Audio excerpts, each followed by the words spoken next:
ان الحمد للہ نحمده ونستعینه ونستغفره ونعوذ باللہ من شرور انفسنا ومن سیئات اعمالنا من يهده الله فلا مضل له ومن يضلل فلا هادي له واشهد ان لا اله الا الله وحده لا شريك له واشهد ان محمدا عبده ورسوله اما بعد فإن خير الحديث كتاب الله وخير الهدي هدي محمد صلى الله عليه وآله وسلم وشر الأمور محدثاتها وكل محدثة بدعة وكل بدعة ضلالة وكل ضلالة في النار. أعوذ بالله السميع العليم من الشيطان الرجيم من همزه ونفخه ونفثه. بسم الله الرحمن الرحيم. رب اشرح لي صدري ويسر لي امري واحلل عقدة من لساني يفقهوا قولي. بسم الله الرحمن الرحيم. ان الله وملائكته يصلون على النبي يا ايها الذين آمنوا صلوا عليه وسلموا تسليما. اللهم صل على محمد وعلى آل محمد كما صليت على ابراهيم وعلى آل ابراهيم انك حميد مجيد. اللهم بارك على محمد وعلى آل محمد كما باركت على إبراهيم وعلى آل إبراهيم إنك حميد مجيد. اللهم ربنا آتنا في الدنيا حسنة وفي الآخرة حسنة وقنا عذاب النار. لا إله إلا أنت سبحانك إني كنت من الظالمين. حسبنا الله ونعم الوكيل. یا حی یا قیوم برحمتک استغیث ولا حول ولا قوة الا باللہ العلی العظیم. ربنا آتنا من لدنک رحمہ وہیئ لنا من امرنا رشدا. آمین. الحمدللہ آج 17 مئی 2020 کی قرآن کلاس نمبر 29 کی اسٹوڈیو ریکارڈنگ ہونے جا رہی ہے. آج انشاءاللہ تعالی ہم سورۃ البقرہ کی آیت نمبر 196 سے آنورڈ سٹارٹ کریں گے. پچھلی کلاس میں بھی حج کا جو ٹاپک ہے اس کے اوپر ڈسکشن ہوئی تھی کیونکہ اسی سے ریلیٹڈ آیات چل رہی ہیں. وہی سلسلہ ان آیات کے اندر بھی آگے چلے گا. اعوذ باللہ من الشیطان الرجیم. بسم اللہ الرحمن الرحیم. وَأَتِمُّ الْحَجَّ وَالْعُمْرَةَ لِلَّهِ. اور پورا کرو حج اور عمرے کو اللہ کی رضا کی خاطر. یعنی جب تم نے کوئی نیت کی ہوئی ہے تو اس کو پورا کرو. پلس یہ ہے کہ جب کسی پر حج کسی کے اوپر فرض ہو جائے گا تو پھر وہ اس میں ڈیلے نہ کرے، فوراً سے پہلے اس حج کو ادا کرنے کی کوشش کرے، کیونکہ اسلام کے جو 5 بنیادی فرائض ہیں ان میں ایک حج بھی ہے، جو بخاری اور مسلم دونوں میں حدیث ہے کہ اسلام کی بنیاد 5 چیزوں پہ ہے. ان میں سے پہلی چیز اس بات کی گواہی دو کہ لا الہ الا اللہ محمد رسول اللہ صلی اللہ علیہ وآلہ وسلم. اس کے بعد نماز کو قائم کرنا، زکوٰۃ دینا، استطاعت ہو تو اللہ کی راہ میں حج کرنا، اور رمضان کے مہینے کے روزے رکھنا. حج سے ریلیٹڈ میں نے ڈیٹیل ڈسکشن کر دی ہے 4 لیکچرز کے اندر. مسئلہ نمبر 54A-B. اے جو تھا وہ عمرے سے متعلق تھا، بی جو ہے وہ حج سے ریلیٹڈ، اور سی اور ڈی جو ہے وہ قبر رسول صلی اللہ علیہ وآلہ وسلم کی حاضری سے ریلیٹڈ تھا. اس میں بھی میں نے یہ آلموسٹ ساری آیات کور کی تھی. وَأَتِمُّ الْحَجَّ وَالْعُمْرَةَ لِلَّهِ. پورا کیا کرو حج اور عمرے کو اللہ کے لیے. فَإِنْ أُحْصِرْتُمْ. پھر اگر تم گھر جاؤ. فَمَسْتَيْسَرَ مِنَ الْهَدْيِ. تو جو قربانی کا جانور آسانی سے میسر ہو اس کو آگے بھیج دو. وَلَا تَحْلِقُوا رُؤُوسَكُمْ حَتَّى يَبْلُغَ الْهَدْيُ مَحِلَّهُ. اور اپنے سروں کو اس وقت تک مت منڈواؤ. حلق کروانا ہو یا قصر کروانا ہو، دونوں صورتیں، اس وقت تک مت کرو جب تک کہ وہ جو ہدی کا جانور ہے وہ اپنی جگہ پر نہ پہنچ جائے، یعنی قربان گاہ پہ. جب تک ہدی کا جانور قربان نہ ہو جائے منا کے اندر جا کے، اس وقت تک تم اپنے بالوں کو منڈوا نہیں سکتے۔ آپ کو پتہ ہے کہ نبی علیہ السلام کی مبارک زندگی میں بھی ایک اس طرح کا واقعہ ملتا ہے ہمیں صحیح بخاری میں ڈیٹیل کے ساتھ، سورۃ الفتح میں بھی ذکر ہے، یہاں پر بھی اشارتاً اس کا ذکر آ رہا ہے کہ نبی صلی اللہ علیہ وآلہ وسلم نے 6 ہجری میں ارادہ کیا تھا عمرے کا، اور اس کے لیے آپ صلی اللہ علیہ وآلہ وسلم آلموسٹ 1500 صحابہ جانصار صحابہ کا لشکر لے کر نکلے تھے، لیکن راستے میں ہی آپ کو روک دیا گیا تھا، اور آپ صلی اللہ علیہ وآلہ وسلم نے بھی صلح کے اوپر آمادگی کر دی ان شرائط کے اوپر جو بظاہر اس وقت مسلمانوں کے خلاف تھی۔ ان میں سب سے بڑا ایشو تو یہ تھا کہ اس سال آپ کو ہم عمرے کی اجازت نہیں دیں گے، اگلے سال آپ آئیں گے اور 3 دن کے لیے اہل مکہ جو ہے وہ مکہ چھوڑ کر پہاڑیوں پہ شفٹ ہو جائیں گے، آپ لوگ آ کے انڈیپینڈنٹلی اپنی ایکٹیویٹیز پرفارم کر سکتے ہیں۔ تو لہٰذا وہ جو عمرہ تھا اس کی قضا پھر آپ علیہ السلام نے نیکسٹ ایئر میں دی۔ 6 ہجری کے اندر صلح حدیبیہ ہوگی، حدیبیہ کے مقام کے اوپر بخاری میں بڑی ڈیٹیل حدیث ملتی ہے۔ اب اس میں جب یہ چیز طے پائی تو اب ظاہر صحابہ کرام نے تو احرام بھی پہنا ہوا تھا، احرام تو اس وقت تک نہیں کھولنا جب تک قربانی کا جانور ذبح نہ ہو جائے، اور باقی ایکٹیویٹیز بھی پرفارم کرنی تھی۔ تو جب یہ صلح ہو گئی تو آپ صلی اللہ علیہ وآلہ وسلم نے صحابہ کو حکم دیا کہ اپنے احرام کھول دو، یہیں پر جانور کو ذبح کرنے کے بعد اپنے احرام کھول دو اور باقی یہیں پہ حاصل کر لو، اگلی دفعہ ہم آئیں گے۔ لیکن صحابہ کرام میں سے کوئی بھی نہیں اٹھا۔ نبی علیہ السلام نے اس بات کو ریپیٹ کیا لیکن کوئی کھڑا نہیں ہوا۔ آپ علیہ السلام اپنے حجرے میں آئے تو اس سفر میں آپ کے ساتھ آپ کی بیوی تھی سیدہ ام سلمہ۔ تو نبی علیہ السلام نے فرمایا کہ میں نے اس طرح اپنے اصحاب سے یہ بات کی ہے، ان میں سے تو کوئی بھی نہیں اٹھا۔ تو انہوں نے کہا یا رسول اللہ ان کو ان کے حال پہ چھوڑ دیں، آپ خود اپنے جانور کو یہاں پہ قربان کریں، اپنا احرام کھول دیں، یہ خود بخود آپ کو فالو کریں گے۔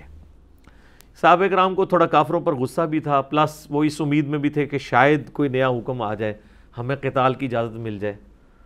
بہرحال نبی علیہ السلام نے جب یہ کیا تو پھر ایک ایک کر کے سارے اٹھے اور سب نے اس سنت کے اوپر عمل کیا۔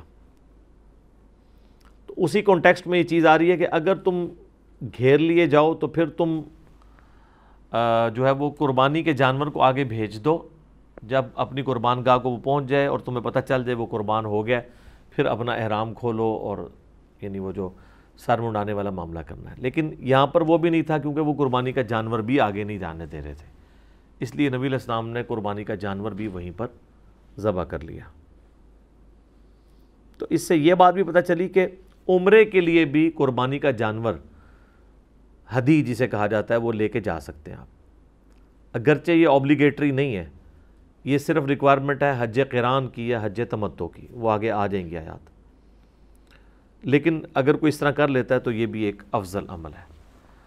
تو جب تک ہدی کا جانور اپنے محلے میں نہ پہنچ جائے، اچھا یہ عربی کا لفظ ہے محلہ، ہم اردو میں سے کیا کہتے ہیں محلہ۔ تو یہ جو بڑے بڑے لغت والے اردو والے علماء بھی ہیں، پروفیسر بھی ہیں، وہ آپ دیکھیں گے تو ہمیشہ ہی بولتے ہیں محلہ۔ ایون ہمارے اردو کے اس لفظ کو جب انگلش میں رومن میں لکھا جاتا ہے تو ایم او کے ساتھ لکھا جاتا ہے نا، لیکن یہ لفظ ہے محلہ۔ لیکن اس میں کسی غلطی نہیں نکالنی چاہیے، اس کی وجہ ہے کہ اگرچہ یہ لفظ غلط بولا جا رہا ہے لیکن اردو میں مستعمل ہے، اردو میں چلتا ہے، الٹا محلہ بولنے سے کوئی اور ہی نہ کوئی چیز سمجھ لے اس کو، ٹھیک ہے۔ تو ایک اور لفظ ہے وہ بھی قرآن میں آیا ہے، مستقبل، فیوچر، اردو میں ہم کیا اسے بولتے ہیں مستقبل۔ اب مستقبل آپ بولنا شروع کر دیں گے تو مستقبل مستقبل لوگ کہیں گے شاید اس کو اردو ہی نہیں آتی ہے۔ ہاں جہاں پر اتنا زیادہ کوئی لفظ مستعمل نہ ہو وہاں پہ آپ تھوڑا بہت چینج کر دیں تو پھر کام چل جاتا ہے۔ فَمَنْ كَانَ مِنْكُمْ مَرِيضًا، پس جو کوئی تم میں سے مریض ہو، اگر کوئی بیمار ہو، او بِهِ اذى، یا اسے کوئی تکلیف ہو، من رأسہ، اس کے سر میں تکلیف ہو سکتی ہے، جوئیں پڑی ہوئی ہوں، ظاہر ہے اتنے بڑے بڑے بال رکھے ہوتے تھے عرب کے لوگوں نے، اس کانٹیکسٹ میں بخاری میں حدیث ہے کعب بن عجرہ کہتے ہیں کہ میں نبی علیہ السلام کے ساتھ تھا تو میرے بال بڑے گھنے تھے، اس میں جوئیں پڑ گئیں، تو اور جوئیں وہ کہتے ہیں اتنی زیادہ پڑی کہ وہ کپڑوں پہ گرتی تھی. تو نبی علیہ السلام نے جب میری حالت دیکھی تو حضور نے مطلب آپ کو بھی ترس آیا. تو یہ پھر آیات نازل ہوئی کہ اگر اس طرح کسی کو جوئیں پڑ دیں، اب ظاہر ہے کہ وہ کوئی 4 گھنٹے کی فلائٹ تو نہیں ہے اسلام آباد سے جدے کی، وہ تو 15 دن کا سفر ہے مدینے سے مکے کا، اور اس میں بھی حدیبیہ پہ پہنچے ہیں، ابھی کئی دن کا سفر باقی ہے، اور اتنی زیادہ جب جوئیں پڑی ہوئی ہوں تو انسان کو رات کو نیند بھی نہیں آتی. تو پھر یہ حکم نازل ہوا کہ اگر کسی کے سر کے ساتھ اس طرح کا ایشو ہو جائے تو اگرچہ وہ احرام جب تک قربانی جانور نہ ہو جائے اس وقت تک آپ سر نہیں منڈوا سکتے. یہ ترتیب ہے نا اس کی. تو اس کے لیے پھر یہ ہے کہ وہ اب یہ اس کی مجبوری ہے، وہ اپنا سر منڈوا دے، لیکن اس کے عوض پلینٹی ادا کرے گا، جسے آپ حج کی ٹرمنالوجی میں دم بھی کہتے ہیں. اور اس کیس میں وہ کیا ہوگا وہ آ رہا ہے،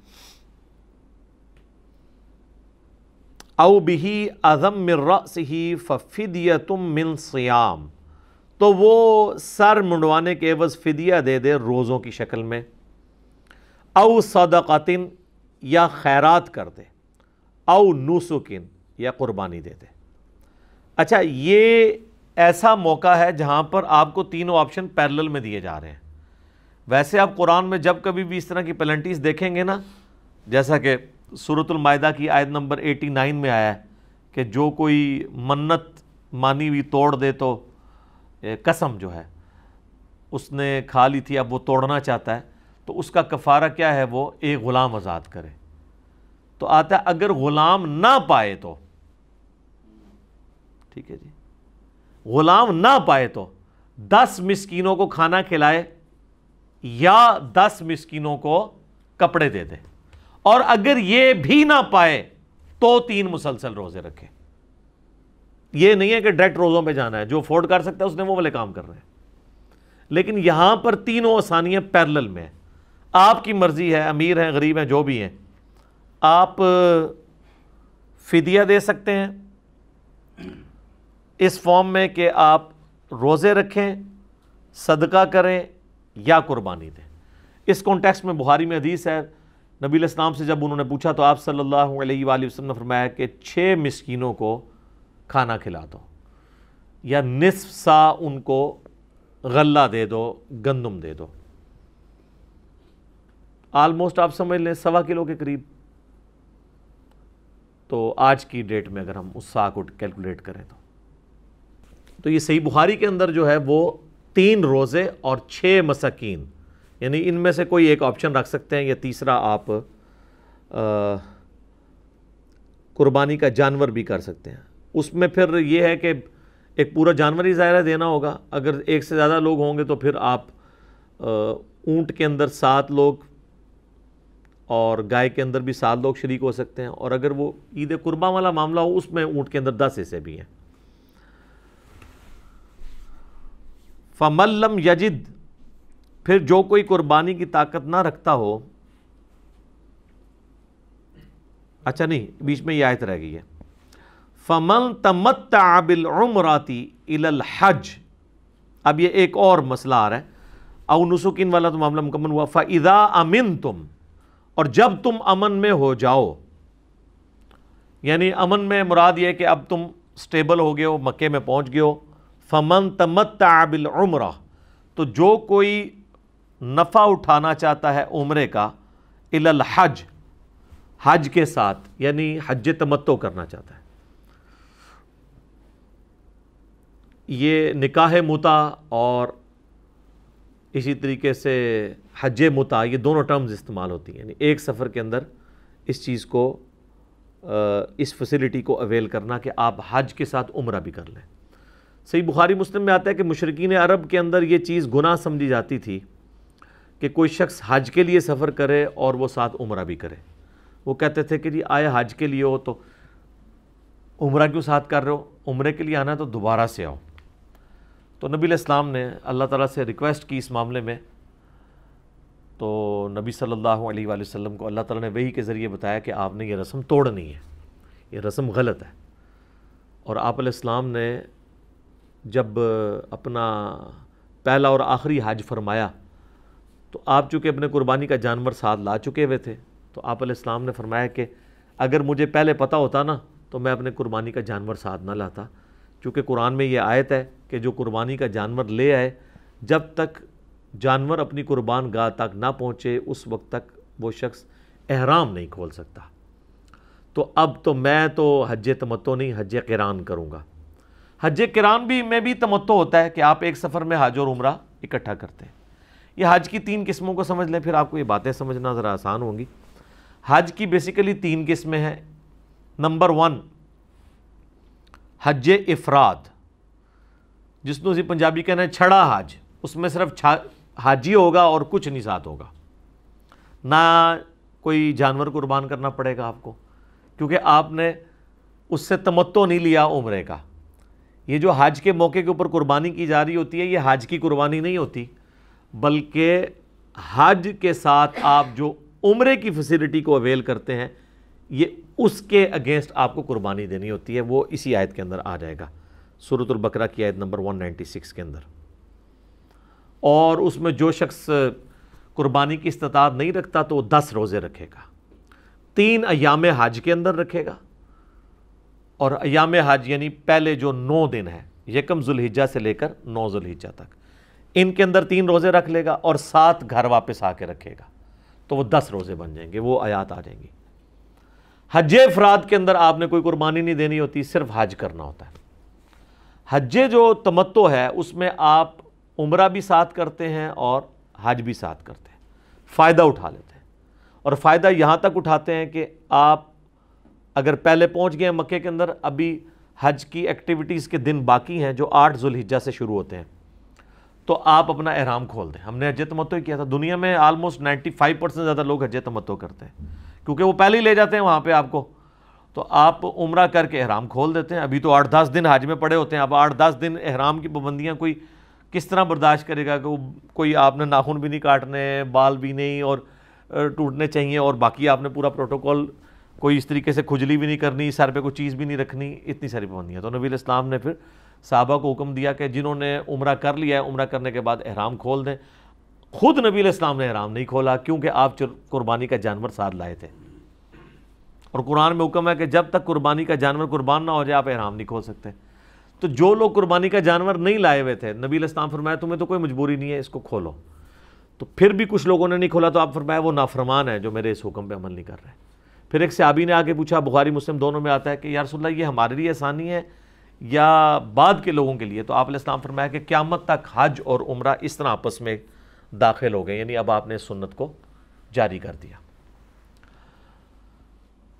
تو حج تمتع میں آپ احرام کھول دیتے ہیں، پھر 8 ذوالحجہ کو آپ ظہر کے بعد جو ہے وہ احرام باندھ لیتے ہیں، اور پھر آپ منا چلے جاتے ہیں، اور پھر وہ جو حج کی ایکٹیویٹیز ہیں وہ 12 تک وہ آپ نے وہ کرنی ہوتی ہیں۔ اس میں سے بھی پہلے دن ہی آپ نے ظاہر ہے کہ جب 9 ذوالحجہ کا دن آئے گا تو عرفات سے آپ واپس آئیں گے۔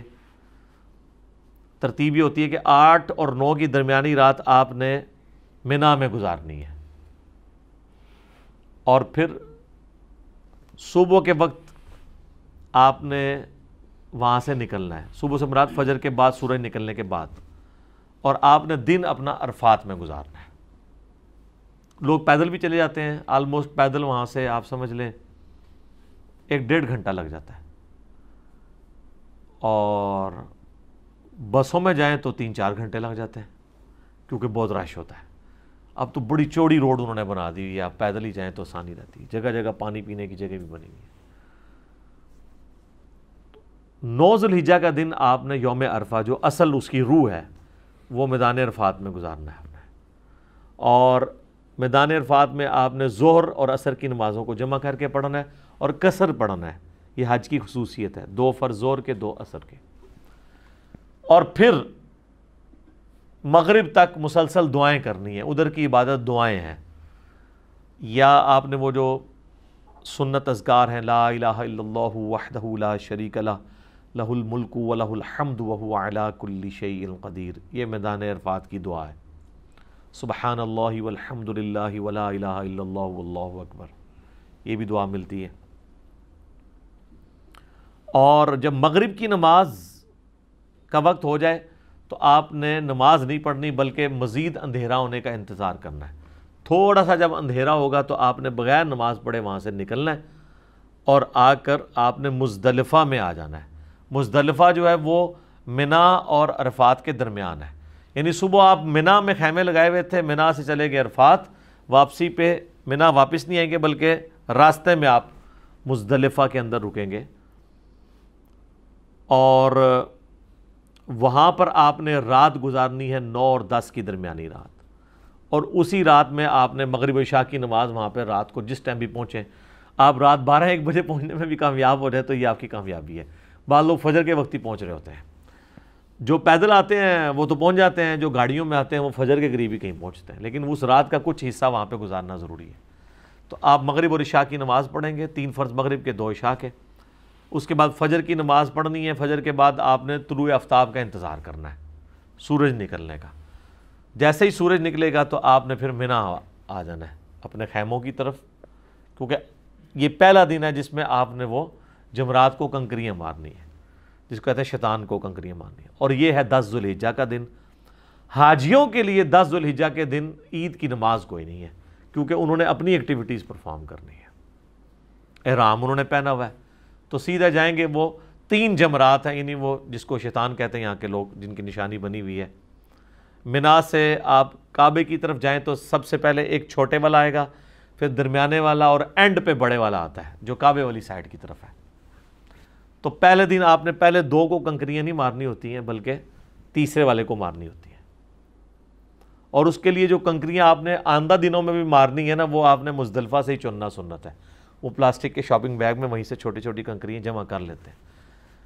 یعنی وہ اتنی کنکریاں ختم نہیں ہوتی. اتنے لوگ حج کرتے ہیں، پھر بھی ہو سکتا ہے وہاں پھکوا بھی دیتے ہوں وہ وہاں سے اٹھا کے دوبارہ. ادروائز تو ظاہر ہے پرابلم ہو. لاکھوں لوگوں نے اگر اتنی کنکریاں اٹھانی ہیں اور فالتو ہی اٹھانی چاہیے، کہیں نشانہ رہ جاتا ہے تو پھر وہ یہ نہ واپس آنا پڑ جائے 4-5 کلومیٹر. ٹھیک ہے، تو لوگ فالتو لے کے چلتے ہیں، لیکن اٹھانی وہیں سے ہے سنت. یہ نہیں کہ وہاں سے کوئی اٹھا کے کسی کی لے کے مارنی ہے. درمیانی سی چنے کی سائز کی کنکریاں. اور وہی وہ مقام ہے جہاں پہ آپ کو پتہ بڑی بھگدڑ مچا کرتی تھی، بڑے لوگ شہید ہوتے تھے. اب تو خیر وہ انہوں نے اس کو کئی سٹوریز بنا دیا اور ٹائمنگ ڈسکس اس طرح کی ہوئی ہے انہوں نے ڈسٹریبیوٹ کے لوگ آسانی کے ساتھ یہ کام کر لیں. پہلے دن مسئلہ نہیں ہوتا، کیونکہ پہلا دن تو آپ کے پاس پورا ہوتا ہے نا کنکریاں مارنے کے لیے. صبح کے وقت آپ جا کے مار سکتے ہیں. بس کنکریاں مارتے ہی آپ نے پھر قربانی کرنی ہے. قربانی کرنی اگر خود چلے گئے پھر تو پورا دن ہی لگ جائے گا. تو بہتر یہ ہے کہ کسی ایک بندے کو ہائر کریں جس کو آپ سارے گروپ کے جانور لے کے دے دیں، اسے فون پہ بتا دیں. یا اگر بینک میں جمع کروایا تو بینک والوں نے آپ کو ٹائمنگ دی ہوتی ہے، اس کے مطابق آپ قربانی ہو جائے گی. قربانی ہوتے ہی پھر اب آپ آزاد ہیں کہ اپنے سر کے بال منڈوائیں، احرام کھول دیں اور سادہ کپڑوں میں آ کے طواف زیارت کریں. طواف زیارت کرنے کے بعد آپ نے واپس منا میں رات گزارنی ہے. یعنی 10 اور 11 کی درمیانی جو رات ہے وہ بھی منا میں گزارنی ہے. پھر 11 اور 12 کی درمیانی رات بھی وہاں پہ گزارنی ہے. اور اگلے 2 دنوں میں وہ جو یہ یعنی آپ نے 11 اور 12 کو جو کچھ کرنا ہے وہ اس میں آپ نے تینوں کو کنکریاں مارنی ہوتی ہیں. خیر یہ پورا ایک طریقہ ہے، میں ایک ساری اس کی نٹی گریٹیز میں تو پھر 1 گھنٹہ اور لگ جائے گا. میں ایک چیز بتاؤں. اوورال میں آپ کو بتا رہا ہوں کہ حج تمتع میں یہ ہوتا ہے کہ آپ نے احرام کھول دینا ہوتا ہے عمرہ کر کے اور دوبارہ 8 ذوالحجہ کو باندھنا ہوتا ہے. قران میں یہ ہے کہ آپ نے احرام چلاتے رہنا ہے حتیٰ کہ آپ ساری حج کی ایکٹیویٹی پرفارم کرتے ہوئے وہاں تک پہنچے. تو نبی علیہ السلام نے حج قران کیا تھا، لیکن وہ بھی تمتع کی ایک شکل ہے کہ آپ نے نفع تو اٹھا لیا ہے، تو اس کے لیے قربانی ضرور دینی ہوتی ہے. وہ اب آگے ذکر آ جائے گا. فمن تمتع بالعمرہ، جو کوئی نفع اٹھائے گا عمرے کا الی الحج، حج کے ساتھ، یعنی حج قران کرے یا حج تمتع کرے. فمستیسر من الہدی، تو جو اسے قربانی کا جانور میسر ہو وہ دے گا.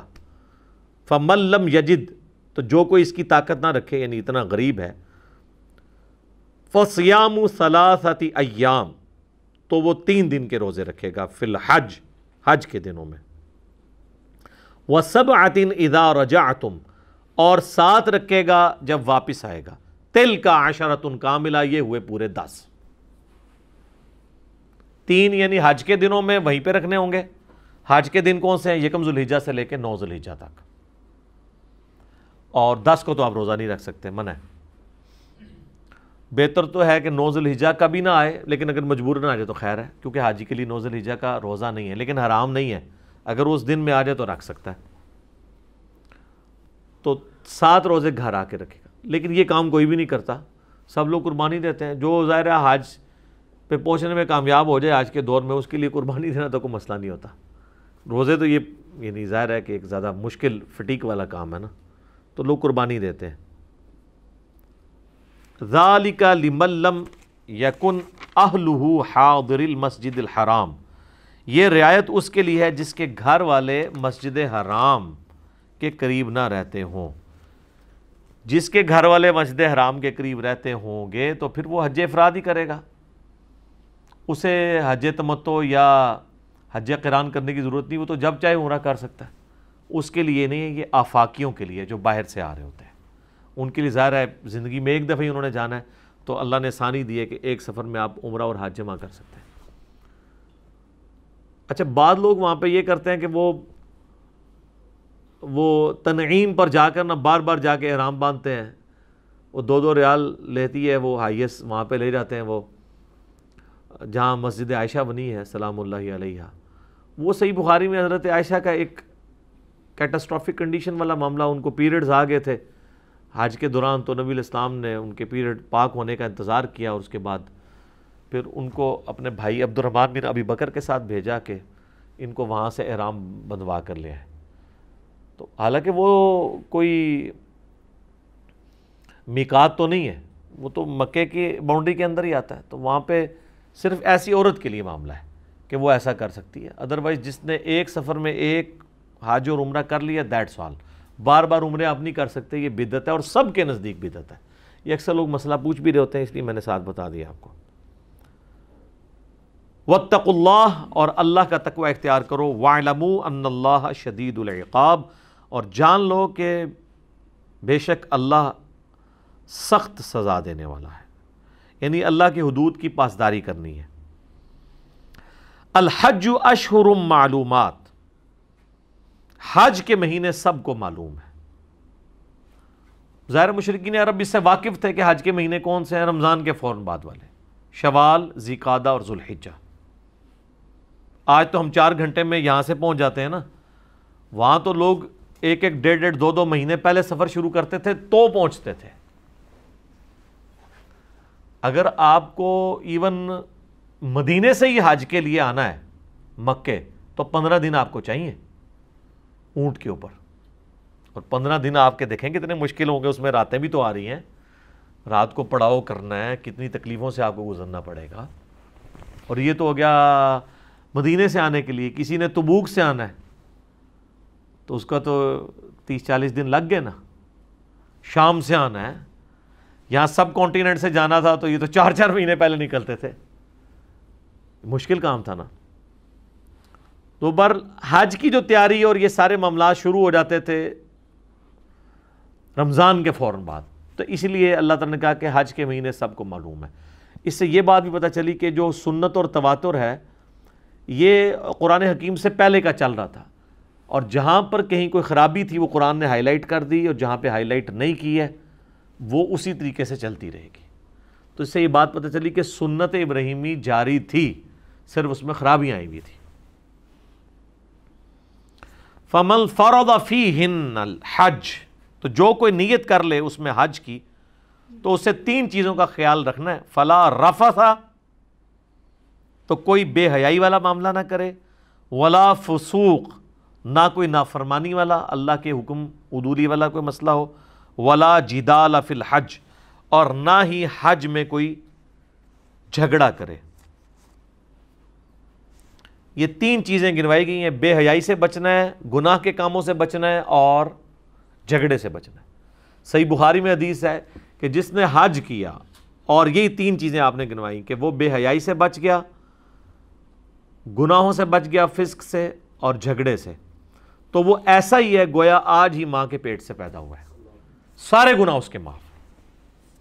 صحیح مسلم میں بھی حدیث ہے کہ حج مبرور، مقبول حج پچھلے کے سارے گناہوں کو معاف کر دیتا ہے، ایمان لانا پچھلے کے سارے گناہوں کو معاف کر دیتا ہے، اور اللہ کی راہ میں ہجرت کرنا پچھلے کے سارے گناہوں کو معاف کر دیتا ہے۔ تو یہ تینوں کام ویسے وہاں پہ یہ یہاں دیکھنے میں آسان لگ رہے ہیں، بڑے مشکل کام ہے، خصوصاً یہ جو تیسرا کام ہے نا، جھگڑے سے بچنا۔ ظاہر ہے جب اتنے لوگ جمع ہوئے ہوں جس میں ہر طرح کے ایجوکیٹڈ بھی ہوں، ان پڑھ بھی ہوں، جاہل بھی لوگ ہوں، ہر علاقے کے لوگ ہوں، اب کئی علاقوں میں یعنی ٹریڈیشنز ہی ڈیفرنٹ ہوتی ہیں، بعض لوگ تو تمیز کے ساتھ کسی کو کہتے ہیں راستہ دے دو، اور کئی علاقوں میں ہوتا ہے کہ وہ خود ایسے کر کے راستہ نکلوانے کی کوشش کرتے ہیں، تو ظاہر بندے کو غصہ بھی آ جاتا ہے۔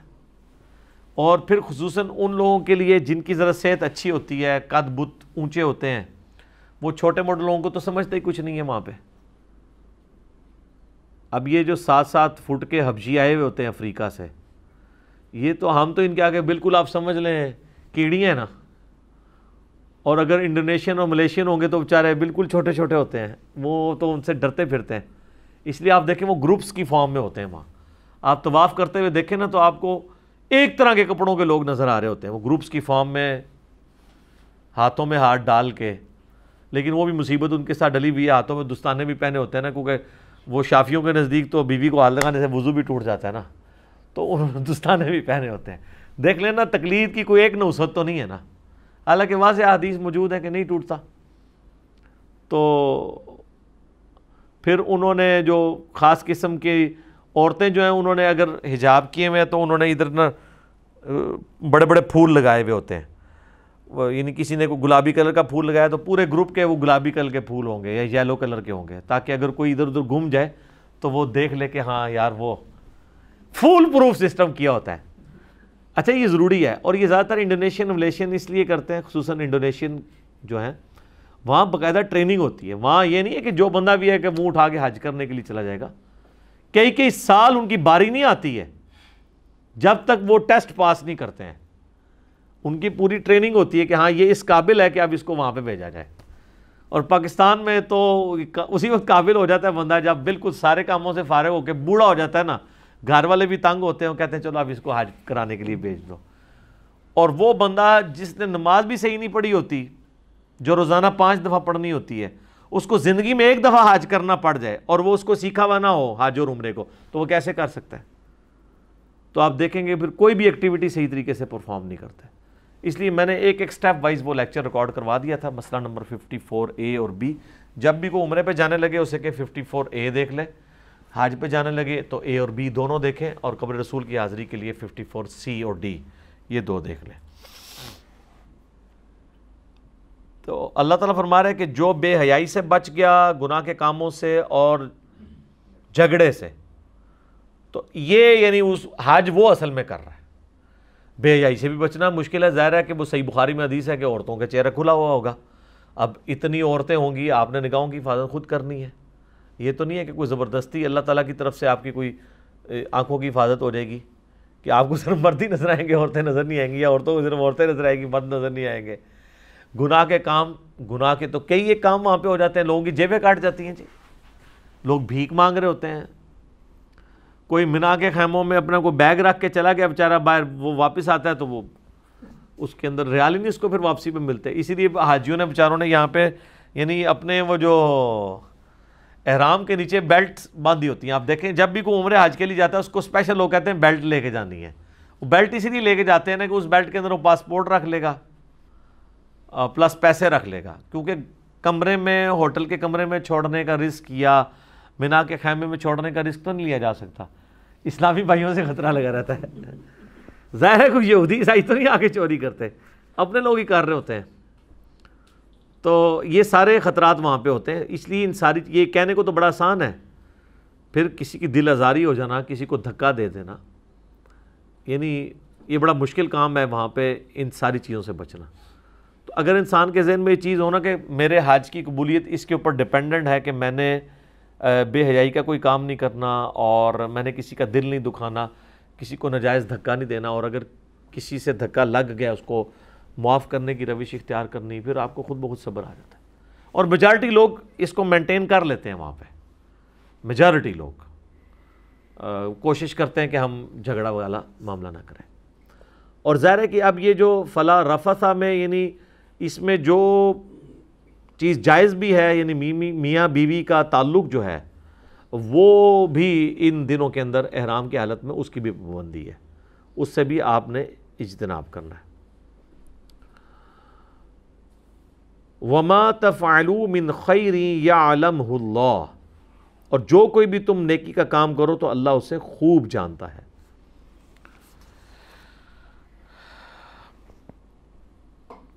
وَتَزَوَّدُوا فَإِنَّ خَيْرَ الزَّادِ التَّقْوَى، اور سفر کا توشہ بھی، زاد راہ بھی لے لیا کرو۔ یہ اردو میں لفظ زاد استعمال ہوتا ہے، اور سب سے بہتر زاد راہ تو تقوی ہے۔ وَاتَّقُونِ يَا أُولِي الْأَلْبَابِ، اور مجھ سے ڈرتے رہو اے عقل مندو۔ یعنی ساتھ آپ نے زاد راہ بھی رکھنا ہے، یہ نہ ہو کہ وہاں پہ جا کے آپ بھیک مانگتے رہیں یا یہ کہ میری جیب کٹ گئی ہے۔ اپنا وہ وہاں پہ رہنے کا جتنا خرچہ ہے وہ اپنا ساتھ گھر سے لے کے چلیں۔ یعنی اس سے یعنی وہ صوفیاء کے کانسیپٹ کو بھی ایک طرح سے رہبانیت کو بھی کنڈیم کر دیا گیا ہے کہ صرف توکل پہ نہیں آپ نے چلنا، اپنا زاد راہ ساتھ لے کے چلنا ہے۔ یعنی اگر کوئی 40 دن کے لیے جا رہا ہے تو اس کے پاس اتنی رقم یا ریسورسز ہونے چاہیے کہ 40 دن گزار سکے۔ اچھا، پہلے جو 8 سے 30-40 سال پہلے حج عمرے کے لیے لوگ جاتے تھے نا، وہ سارا راشن بھی ادھر سے لے کے جاتے تھے، چینی، پتی، چاول۔ وہاں پھر مینا میں بھی اپنا وہ پکاتے تھے، اور کئی لوگ تو چولہے بھی لے کے جاتے تھے یہاں سے۔ لیکن اب لوگوں کو عقل آ گئی ہے کہ یہ اس طرح کرنے سے اپنی فٹیگ کی بڑھانے والی بات ہے، کوئی خاص فرق نہیں پڑتا۔ ہر چیز جو جس ریٹ پہ پتی یہاں مل رہی ہے نا، اسی ریٹ پہ آپ کو وہاں پہ مل جائے گی، چینی بھی مل جائے گی۔ ہوٹلوں کے اندر کمبائنڈ آپ کو کچن بھی مل جاتے ہیں، اگر کبھی چائے بنانی پڑ جائے تو وہ آپ بنا سکتے ہیں۔ کوئی اتنا ایشو نہیں کہ ادھر سے اتنا زیادہ آپ سامان اٹھا کے لے جائیں، ادھر سے بس تھوڑا سا سامان ہونا چاہیے، اتنا سامان ہو جو آپ کے ہینڈ بیگ میں آ جائے۔ اگر آپ نے بکنگ والا سامان رکھا تو سر پھر آپ جو ذلت کاٹنی پڑتی ہے نا جا کے وہاں پہ آپ کو ایئرپورٹ کے اوپر، کیونکہ ہینڈ بیگ والے تو نکل جاتے ہیں باہر، دوسرے والوں کو تو اپنا وہ انتظار کرنا پڑے گا سامان کا، 1 گھنٹہ بھی لگ سکتا ہے، اس سے بھی زیادہ لگ سکتا ہے۔ ظاہر ہے جہاز پہلے خالی ہوگا، پھر وہ اس سے بیلٹوں پہ ڈالیں گے اور یہ ہوگا، پھر آپ ڈھونڈتے رہیں گے اور یہ سارا کام۔ تو میں تو ایون حج پہ بھی گیا تھا اپنی وائف کے ساتھ 2007 کے اندر، تو 2 ہینڈ بیگ ہم نے رکھے تھے، ایک اس نے اٹھایا تھا، ایک میں نے، وہ کوئی بہت بڑا نہیں، 3 جوڑے رکھ لیے اپنے، ایک تولیہ رکھ لیا، دیٹس آل، اس سے زیادہ ضرورت ہی نہیں، کیونکہ وہاں پہ آپ کو اچھا خاصا ٹائم مل جاتا ہے۔ 3 جوڑے آپ کے پاس ہوں، صرف وہاں سے لیں، ایک چھوٹی سی بالٹی لیں تو دھو لیں، تو آرام سے آپ کے دن نکال سکتے ہیں۔ وہ کپڑے گندے تو ہوتے نہیں ہیں، نہ تو وہاں پہ اس طریقے سے پولوشن ہے، نہ کوئی گندگی ہے، صاف ستھرا ماحول ہے۔ گاڑی سے میں بیٹھ کے آپ حرم میں جا رہے ہیں، حرم سے گاڑی میں بیٹھ کے واپس آ رہے ہیں، سارا ایئر کنڈیشن ماحول ہے، تو کپڑے کہاں سے گندے ہونے ہیں، پسینہ بھی نہیں آنا۔ ہوٹل میں آئیں گے تو وہاں بھی اے سی ہے، لابی میں آئیں گے وہاں پہ بھی اے سی ہے، مسجد میں جائیں گے وہاں پہ بھی اے سی ہے۔ ٹھنڈ ضرور لگتی ہے وہاں لوگوں کو، گرمی شرمی کو نہیں لگتی، ٹھنڈ والا معاملہ ہو جاتا ہے۔ تو زاد راہ اللہ تعالیٰ نے فرمایا ساتھ لے کے چلو، یہ نہ وہاں پہ بھیک مانگتے پھرو، یعنی یہ چکر نہیں ہونا چاہیے۔ اور سب سے بہترین زاد راہ جو لے کے چلو وہ تقوی ہے۔ یہ نہیں ہے کہ مطلب آپ نے دنیا کا سارا ساز و سامان تو ساتھ رکھا ہوا ہے، اور خوف خدا، برائی سے بچنے کا جذبہ، آئندہ نیک بننے کا ارادہ، یہ آپ ساتھ ہی نہیں لے کے جا رہے، تو جس طرح جاؤ گے اس طرح ہی واپس آ جاؤ گے، شاید اور پکے ہو کے آ جاؤ۔ دیکھ لینا آپ کتنے بڑے بڑے اسمگلر ہیں، عمروں پہ حجوں پہ جاتے رہتے ہیں، کوئی فرق نہیں پڑتا، بلکہ جیسے ہی وہ حج عمرہ کر کے آتے ہیں نا تو مزید تیز ہو جاتے ہیں۔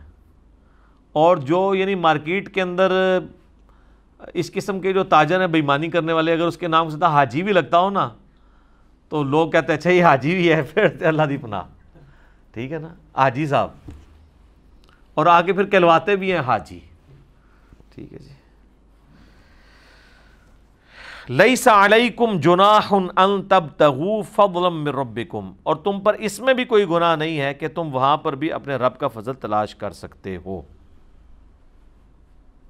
یعنی مشرکین عرب میں، صحیح بخاری میں آتا ہے، یہ رسم تھی کہ حاجی جو ہے وہ کوئی کاروبار نہیں وہاں کر سکتا، تو اللہ نے وہ بھی رسم توڑ دی کہ نہیں، آؤٹ اسٹیشن اگر لوگ آئے ہیں، اس زمانے میں بارٹر سسٹم تھا، آپ کو پتہ ہے کرنسی تو نہیں ہوتی تھی.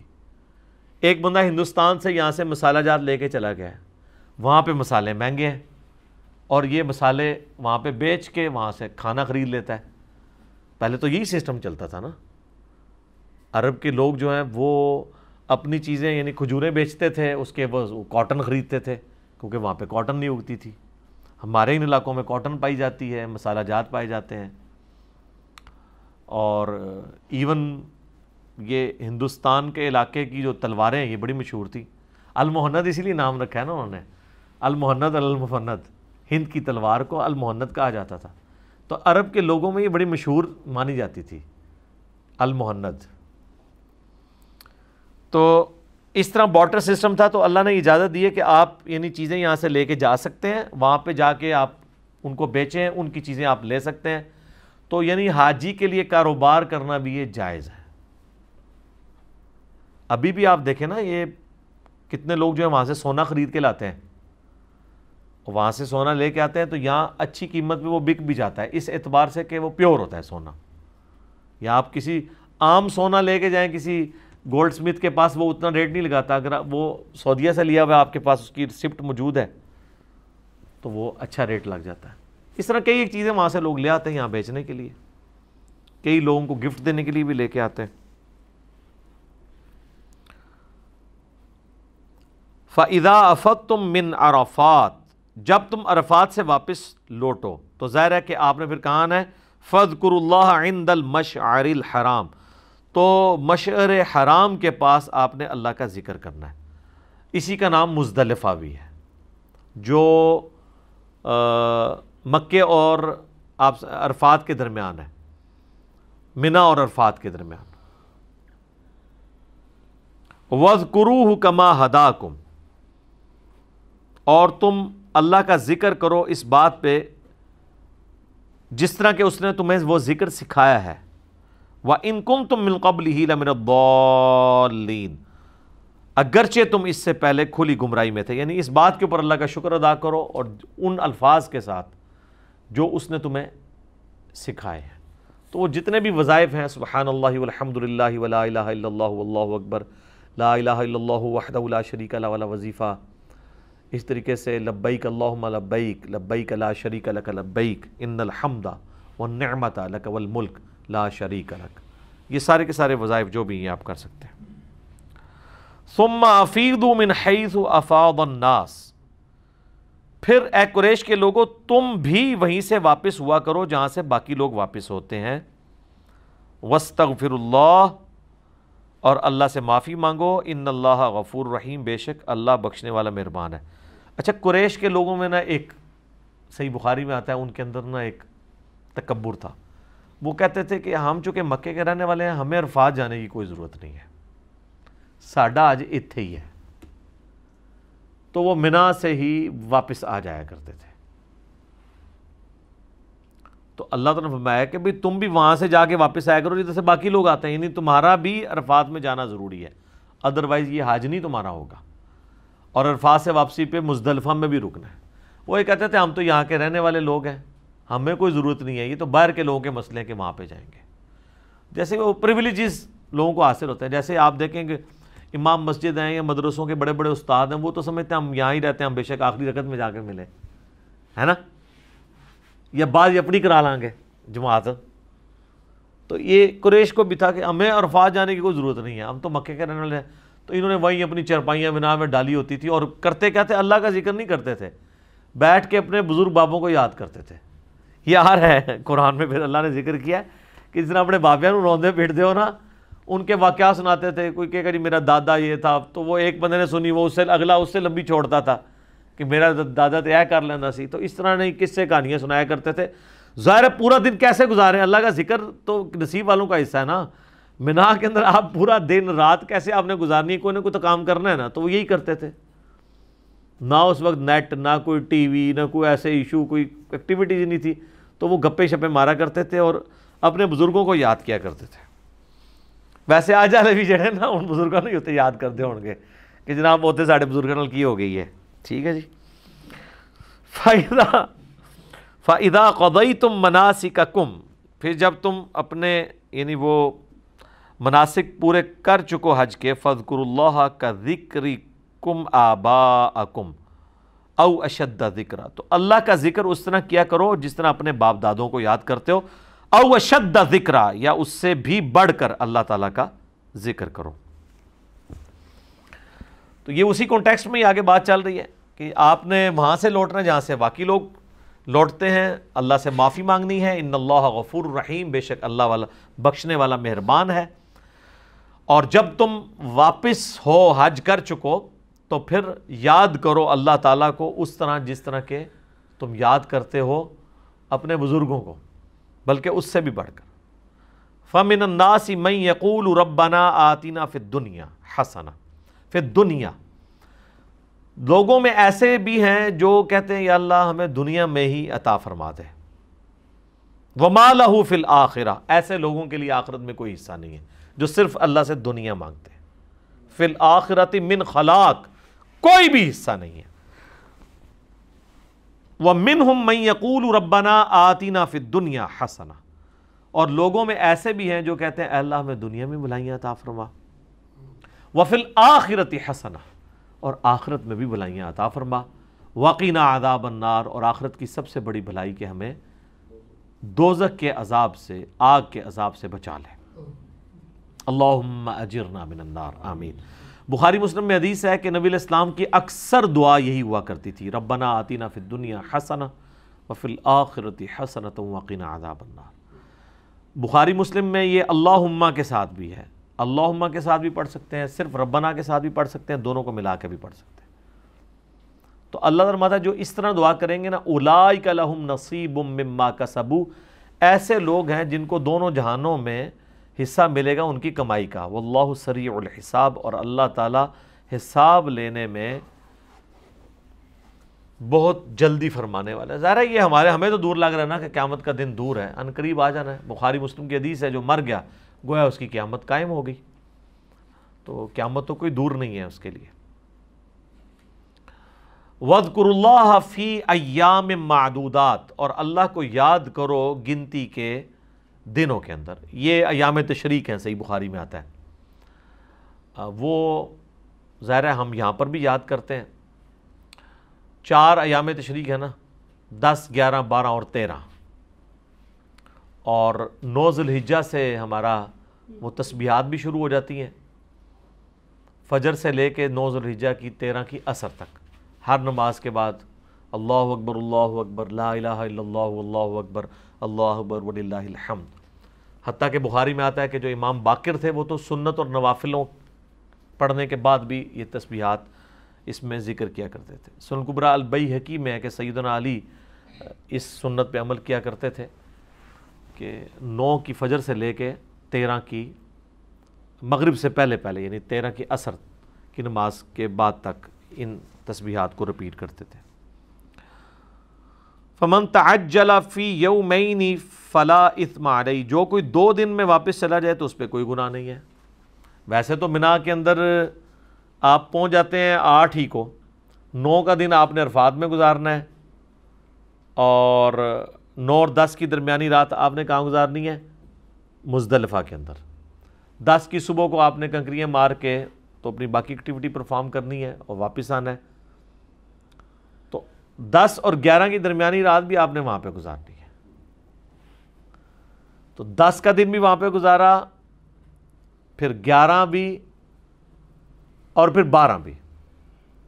لیکن 12 کو آپ اگر مغرب سے پہلے وہاں سے نکل آتے ہیں اور واپس پہنچ جاتے ہیں پھر تو ٹھیک ہے، لیکن اگر 12 کی وہاں پہ مغرب ہوگی پھر آپ کو 12 کی رات بھی گزارنی ہوگی۔ لیکن 99% لوگ 12 کو واپس آ جاتے ہیں، کیونکہ یہ قرآن میں ہے نا کہ جو کوئی 2 دن میں واپس آ جائے تو ٹھیک ہے، یعنی وہ 10، 11، 12 ٹوٹلی، تو خیر وہ چونکہ 12 کی رات تو آتی نہیں ہے نا، 11 اور 12 گنا جا رہا ہے، 10 کا دن تو ایکٹیویٹیز کا، یعنی 11 اور 12 2 دن وہاں پہ گزار لیتا ہے تو ٹھیک ہے۔ ومن تأخر، اور جو کوئی وہاں پہ کچھ اور دیر رکنا چاہتا ہے، فلا اثم علیہ، تو اس پہ بھی کوئی حرج والی بات نہیں، کوئی گناہ نہیں، لمن اتقا، بشرطے کہ وہ ڈر رہا ہو۔ یہ نہیں کہ وہاں پہ پھر وہ گپے مارے، وہ ظاہر ہے کہ پھر وہاں تو بالکل خالی ہو جاتے ہیں نا خیمے، تو تو یہ نہ ہو کہ وہاں پہ مطلب ایک لوگ انجوائمنٹ کے لیے رکے ہوں، اللہ کے ذکر کے لیے رکے۔ واتقوا اللہ، اور اللہ سے ڈرو، واعلموا، اور جان لو، انکم الیہ تحشرون، کہ تمہیں مرنے کے بعد اسی کی بارگاہ میں لوٹ کے جانا ہے، وہیں پر اکٹھا کیا جانا ہے۔ اب یہ ہے اصل میں چیز کہ یہ جو حج کی ایکٹیویٹیز ہیں یہ آپ کو آخرت کے دن کی یاد دلاتی ہیں۔